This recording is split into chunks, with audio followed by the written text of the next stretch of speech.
Hey everyone, before we dive in, I just want to say, please hit that subscribe button. You won't want to miss this story, trust me. It's going to be wild. My name's Ethan Caldwell. I'm 52 years old, and until recently, I was the senior systems architect at Novacom Defense, a company building secure satellite communications for over 30 years. I'd poured 18 years of my life into those systems, and then, in a single afternoon, everything changed. At IT was a Friday. Late afternoon, the office nearly empty, the coffee machine humming in the background. I was sitting at my desk when the video call popped up, and on the screen was Derek Hayes, the new Chief Innovation Officer. Derek was 32, fresh out of a tech MBA program, and somehow convinced that he could modernize 18 years of secure government systems with a couple of cloud frameworks and buzzwords. Ethan, he started, all smiles and that too clean haircut. Your legacy systems. Well, honestly, they're holding us back. They're outdated. We need to move fast. You understand, right? I blinked. He had never touched production code, never built a mission-critical system. Yet here he was, dismissing my life's work with a casual wave of his hand that I had $3,500 in my checking account. A daughter starting her sophomore year at Syracuse. Tuition alone was $45,000 a year. Health insurance through Cobra? Almost $2,000 a month. I didn't just feel frustrated. I felt cornered, but also quietly amused. What Derek didn't know, what he would soon regret, was that every system he mocked, every line of code he scoffed at, was legally mine. Not technically, but legally. 18 years ago, when I first joined Novacom, my friend Jason Miller, a lawyer at the base legal office, insisted I add a clause to my employment contract. In the event of termination without 90 days written notice, all intellectual property developed by the employee shall revert immediately to the employee. The founder, Richard Stanton, a former Air Force colonel, signed it without reading it. He trusted engineers, not lawyers, and that clause had been sitting quietly, waiting. Derek's arrival had been 6 weeks before the firing. His first week, announcing operational excellence through agile transformation. Translation, he planned to replace the old guard. He renamed dashboards, cut review times in half, and installed an AI assistant that cost more than my monthly mortgage. Just to impress the board, he pulled my junior engineers aside under the guise of mentorship, nudging them to question old methods. They didn't know I had trained them personally. Smart, capable people, slowly being convinced that the systems I built were obsolete. Then came the Friday call. Derek leaned back in his ergonomic chair, green smoothie in hand, and said it. Your position is being eliminated, effective immediately. Don't worry. All your work belongs to us now. No HR. No severance discussion. Just dismissal. I didn't panic. I didn't argue. I poured 2 fingers of bourbon, closed my laptop, and smiled quietly. Because I had a plan. I pulled out every document, every email, every commit history from the last 18 years. Git repositories showing thousands of individual contributions. System architecture schematics. Slack conversations warning against optimizations Derek was now pushing. And most importantly, I highlighted that contract clause. The one that Derek would never read until it was too late. By Monday morning, my lawyer had the cease and desist ready. A clean, surgical strike. We calculated damages, not rounded numbers. Actual costs, legal fees, and what we politely called a consultant education surcharge. Over $2 million, precisely documented, ready to enforce. I let the company stew in their overconfidence. Derek thought he was running a transformation, but he was standing on my shoulders, blissfully unaware, and as I watched them scramble, as systems failed under his streamlined protocols, I knew it was only a matter of time before reality caught up. Because when you build something meant to last, and someone tries to rewrite it without understanding, it's not just code at risk. It's reputation, contracts, and sometimes careers that I leaned back in my chair, sipping bourbon, thinking about my daughter, my bills, and the irony. They called it legacy code, like it was a problem, but it had saved them more times than anyone at that table would ever know. And now, I had the upper hand that I saved every screenshot, every commit, every little detail that would later make the difference between them owning my work and me owning everything. It was Friday afternoon, late. The calm before the storm. Derek Hayes thought he had won. He didn't know. He had just walked into a legal trap 18 years in the making. And that's where part one ends. When Monday morning came, I watched quietly from the sidelines as Derek Hayes strutted into the office, confident as ever. He didn't check his email before heading to the morning stand-up, which, by the way, contained a little surprised at exactly 9:15. My lawyer, Jim Wallace, hit send on the cease and desist and invoice. I didn't touch a thing. I just leaned back, sipping my coffee, watching the reactions unfold. By 9:30, Derek's phone started buzzing. His first glance, panic. His second glance, disbelief. Within 10 minutes, his carefully curated confidence cracked. Emails from legal were piling in, his own executives forwarding copies of my attachments. System diagrams, Git histories, Slack logs, highlighted contracts, all confirming that the empire he thought he'd inherited was built on mine. He tried to laugh it off in the all-hands meeting. Minor distraction, he said, with a forced smile that didn't reach his eyes. But people noticed. The junior engineers, who had been quietly confused before, were now quietly smug. They remembered the warnings, the explanations, the very same things Derek had dismissed. The first system alert came around 10:45. The authentication protocol he pushed live, immediately failing in certain classified modules. Suddenly, secure communications with field units were intermittently dropping. It wasn't catastrophic yet, but it was a taste of what could happen if someone who didn't understand the system kept making decisions. I received a text from one of my old colleagues, Mia Carter. Ethan, they're panicking. The system's throwing errors everywhere. Derek has no clue. You okay? I replied calmly. Let them figure it out.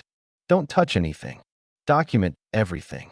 By noon, emails were flooding in from the Pentagon procurement team. Urgent clarification required regarding IP ownership and system failures. Derek's confident voice on calls was now strained, clipped, almost pleading. He had no idea how many layers of my architecture he had disrupted. Meanwhile, I was in my home office, watching it unfold like a chess game. Every alert, every confused engineer, every minor distraction email was a move in a game Derek didn't even know he was playing. The most satisfying moment came when the junior developers came to me, quietly, asking questions they had been too nervous to ask before. Why did this check exist? Why can't we just deploy faster? Why does the backup system have multiple triggers? I walked them through it, slow, deliberate, explaining the consequences of each failure. Eyes widened. Light bulbs went off. We thought we were just wasting time, one of them admitted, but it was actually preventing disaster. By mid-afternoon, Derek's team was scrambling. Automated alerts, error logs, Slack messages, all pointing to the issues created by the optimization push. The AI assistant he installed was spitting out warnings, but it couldn't replace human judgment. No algorithm could. Then came the board meeting. Derek walked in, expecting applause for his transformation initiative. Instead, he faced a room full of silent, unamused executives. The CEO, Richard Stanton, and the VP of engineering were armed with printed summaries, screenshots, commit histories, legal confirmation. Derek tried to talk, but the room wasn't listening. Every defense he offered was dismantled politely but firmly. The missteps were obvious, the risks undeniable. For the first time, the arrogance, the LinkedIn smile. It all failed to impress. By the end of the day, Derek's fate was sealed. He wasn't fired immediately, but his credibility, authority, and influence were gone. People started turning to me for guidance again. The systems I'd built, the backups, the documentation, they were the backbone keeping Novacom running while Derek realized the foundation he tried to shake was unshakable. That evening, I reflected quietly. This wasn't about revenge. I didn't need to watch Derek squirm to feel satisfaction. The real victory was clarity. The company saw what they had risked, what they almost lost. And I was ready to step back in, but on my terms. Because being brilliant isn't just about solving problems. Sometimes it's about letting others fail. Safely, predictably, and with consequences that teach the lesson better than words ever could. And as I closed my laptop that night, I knew one thing. Tomorrow, the real negotiations would start. They needed me back, and I would return, but under conditions they had never imagined. And that's where part 2 ends. Next up, part 3 will cover my terms, the negotiations, and the ultimate reclaiming of control over every system, including the twists that show how deep my influence really went. The next morning, I arrived at Novacom, quiet, early, before most of the office even brewed their first cup of coffee. The building smelled the same as it always had: coffee, electronics, and a faint trace of industrial cleaning solution. I let the familiar rhythm settle in.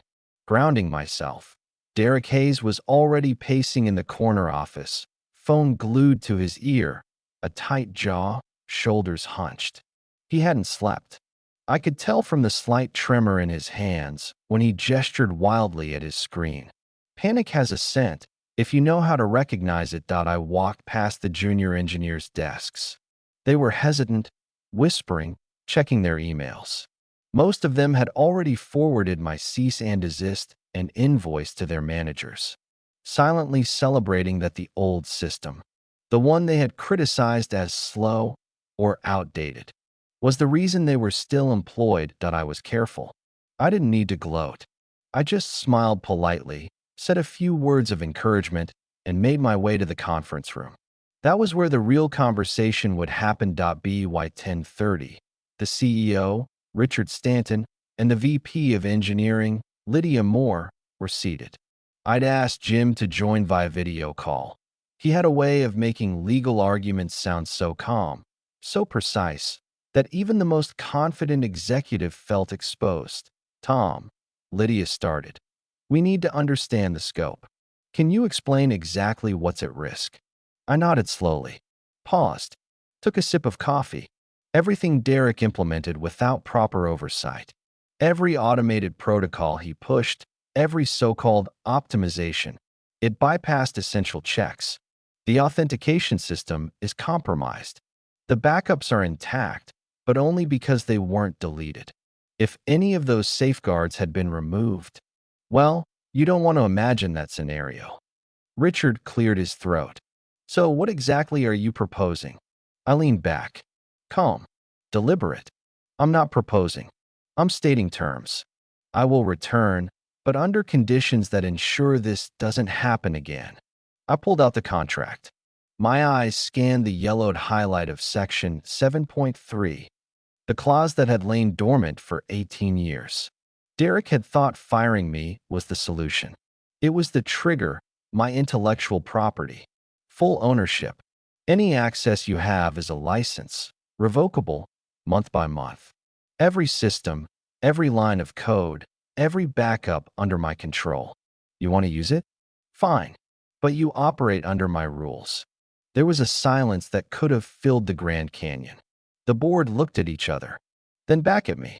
Derek, off to the side, pale and tense, realized he wasn't in charge anymore. He had never been in charge. Precedent? Lydia asked softly, but firmly. "We've never done this before." "Neither have you," I replied. Pause. "And neither will you again without my involvement." By mid-morning, negotiations were underway. Derek tried to argue, to regain a foothold, but every point he made was dismantled with precise evidence. Git logs timestamped years before his arrival. Architecture diagrams showing original implementations. Slack threads highlighting risks he ignored. Screenshots of system failures caused by his optimizations. Every argument he offered collapsed under proof. The first real twist came when I introduced my invoice. Not round numbers. Specific calculations, documented damages, licensing fees, and even a line I called the consultant education fee. $2,194,567.83. Exact. Non-negotiable. I watched Derek try to laugh. It was awkward, thin, unconvincing. Richard's eyebrow lifted. Lydia's lips pressed together.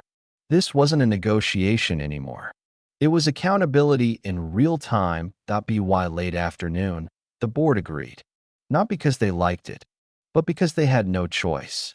I would return as a contractor with veto power over any system that touched my code. Every major update, every change to critical infrastructure required my approval. Derek sat quietly in the corner, the confidence of a man with emojis in his email signature now replaced by the humility of someone who understood he had overstepped. He wasn't fired yet, but his influence evaporated. Every executive meeting, every strategic discussion involving technical systems suddenly excluded him. That night, I walked through the office alone. Servers hummed quietly, backup systems blinking with reassuring lights. I ran my fingers across the edges of the desks where I had worked for decades. The sense of control, of having finally ensured stability, was intoxicating, but the story didn't end there. The real challenge wasn't Derek or his mistakes. It was making sure the company learned the lesson, that the systems I built weren't just lines of code. They were the lifeblood of critical operations. Every oversight, every shortcut, could have cascading effects that no amount of buzzwords or flashy presentations could fix. Over the next 2 weeks, I held sessions with the engineers. Sarah Matthews, one of the brightest junior developers, came to me, notebook in hand. "Why didn't you confront him sooner?" she asked, genuinely curious. That I smiled, leaning back in my chair. Sometimes the best lesson isn't confrontation. It's proof. Let him see what happens when the foundation is ignored. Let them experience failure safely. Lessons stick when they're unavoidable. By the time the acquisition talks began with the new parent company, I wasn't just back. I was indispensable. Every system, every protocol, every backup had my stamp of approval. They couldn't replace me. Not without risk, not without consequences. And Derek? He disappeared quietly over the next month. His LinkedIn profile wiped clean. Consulting opportunities vanished. The cautionary tale of overconfidence and underestimation spread through the corridors of corporate defense contracting. His failure wasn't punishment. It was inevitable. The weeks after reclaiming control felt like walking a tightrope over a canyon. Every system, every protocol, every backup was mine to protect, and I knew that one misstep, one overlooked line of code, could undo everything. But for the first time in months, the office felt calm, focused, deliberate. I started each day early, checking logs and security protocols, not because anyone asked me to, but because I understood the stakes. My team, once hesitant and doubting, was now alert, asking questions that mattered. Why does this exist? What happens if we skip this step? Questions that showed understanding, not impatience. The first major test came unexpectedly. A government audit arrived earlier than expected, Pentagon officials reviewing our security compliance. Derek's legacy of shortcuts and rushed updates had left gaps that only my safeguards could patch. I was called into the review, calmly walking the auditors through every layer of authentication, every failsafe, every emergency protocol. They were impressed, not by flashy dashboards or cloud-native buzzwords. They were impressed by reliability, by proof, by the fact that every potential vulnerability had already been considered, documented, and mitigated. I left that day knowing that every system Derek had touched without understanding could have been catastrophic, but it wasn't. Then came the acquisition. A Fortune 100 defense contractor had been watching Meridian for months, attracted by our record of uninterrupted operations and secure systems. Negotiations were delicate, but I made my presence and my terms clear from the start, and no changes to core systems without my approval. Full visibility over intellectual property. Licensing agreements for every piece of software I created. And every executive, from the CEO to the junior engineers, had to respect that framework. The day the deal closed, the new parent company wired $1.8 billion for Meridian. But more than the money, it was validation. Validation of years of careful, deliberate work. Validation of the principle that expertise and experience cannot be replaced by buzzwords or MBA confidence alone. Even better, my terms had ensured the company didn't just survive the acquisition, they thrived. My consultation rate, previously $750 an hour, became a benchmark for contractors overseeing critical systems. Every major decision passed through me. Every security protocol received my sign-off.